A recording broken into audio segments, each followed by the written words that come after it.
This number 4 pick from the Texas Rangers is brought to you by our friends at Gametime. Download the Gametime app, create an account, use promo code LOCKEDONMLB.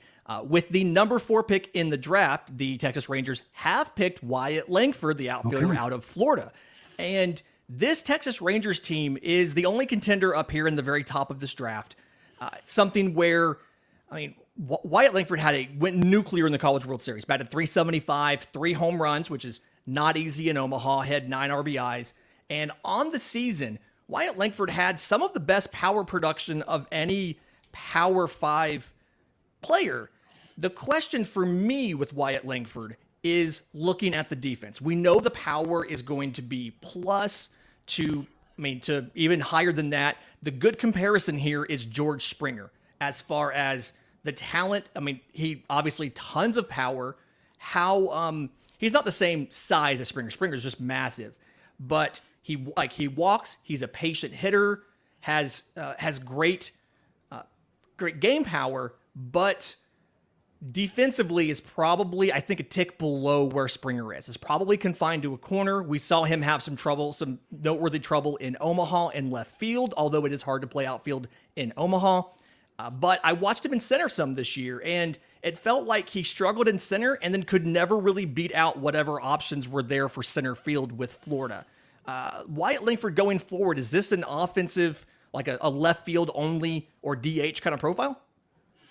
I think you send him out there in the minors and give him every opportunity. Some people think that he could be, a center fielder, and I still see people who, and at points, I'm like, maybe he can still be one. Okay, what happens if he gets full reps there and gets a full year? I think you give him every opportunity because there's so much more value in that. But maybe that's why the Tigers didn't like him. Maybe they wanted the sure center fielder. It's not to say they didn't like it, but why they didn't draft him as well as money. But I think you send him out there, and I think he's got enough arm for right. It may not be. I would feel okay with him out there. He's not going to win any awards, but it's not like it's a below average arm. It's kind of average. So one of the outfield spots will work. The bat's going to play. You could put him at first base, I think, and the bat would play. But Texas made the right call here. I'm glad they didn't. What I saw was wrong, that they did not go another way. When a top talent falls to you, you jump. Yeah, and everything we're going to see right now, for the most part, is going to be misleading and stuff like that. You mentioned the money. I do want to discuss the money real quick, because the slot value for the number 4 pick is $7.7 million, and I'm rounding here, obviously.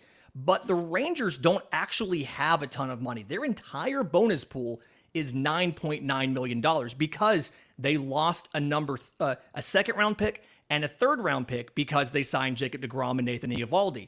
And so this is something they're going to need Wyatt Langford to take a below slot pick, simply so that they can have the hopes of getting a better option down on the board. Like, they have to be cognizant of the money. You have to think that may have affected things a little bit there. Yeah. And I'm curious what the money cost will be, because that was part of the calculus when we thought he might go 1. That he was going to be a big savings for Pittsburgh relative to their 9.7. So, I don't know how much of a saver. He feels like he's probably going to be close to $7 million in signing. That could have been one of those things too, where Texas probably didn't expect Langford there. They probably called his agent, asked what the money is, and we're adjusting. I bet they're adjusting draft plans right now as we speak. From if Max Clark was the plan, because I bet Langford signs for more than Clark. That's just a general feeling I would have right now. But yeah, it's nice to see things are getting wild early on in a way that our top 3 were not the top 3.